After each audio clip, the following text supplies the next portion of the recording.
Shalom, my name is Todd Bennett and I'm in Israel right now on top of Mount Gerizim, which is called the Mount of Blessings. Right across from me here is Mount Ebal, and below me is the modern city of Nablus, known scripturally as Shechem.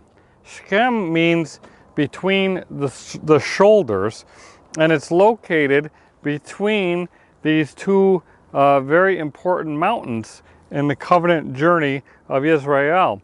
We know from the scriptures that after Israel crossed the Jordan, camped in Gilgal, they were instructed by Moses to come up to Shechem and to have half the tribes on the Mount of Blessing, Mount Gerizim, and half the tribes on the Mount of Curses, Mount Ebal. And they were to just lay out what the blessings and the curses were of the covenant. Of course, it was a very significant event because it was the circle was completed. Shechem is the first place that Abram entered the covenant land and built an altar.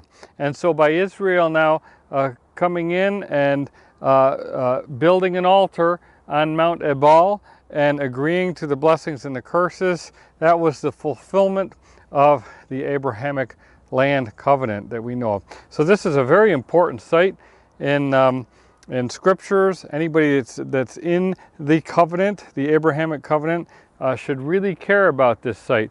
And another very interesting thing that we have here is, if you recall, when Israel left Egypt, they made a point to bring Joseph's bones with them. Of course, we're here in Israel at the time of Passover, and so we're doing a lot of consideration about the Passover event. And we know that actually Joseph left Hebron and came to this area looking for his brothers, and then he ended up being taken captive and brought into Egypt, where he became a slave, and he was elevated to essentially the viceroy of Egypt, only second to Pharaoh. Joseph was then responsible for bringing Yisrael into Egypt, and they eventually lost favor with Pharaoh and became slaves in Egypt. So when they were delivered, they brought Joseph's bones out with them.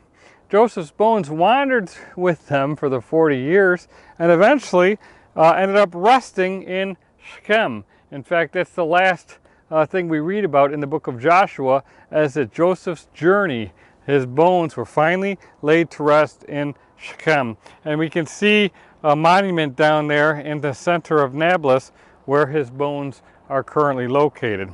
So it's a very significant place for the covenant, and it's a very significant place for anybody interested in the scriptures. And we like to bring people to these locations so they get a visual and an understanding of the significance of the land and these locations as they walk in their covenant journey. So until next time, my name is Todd Bennett from www.shemayisraeltours.com. Shalom.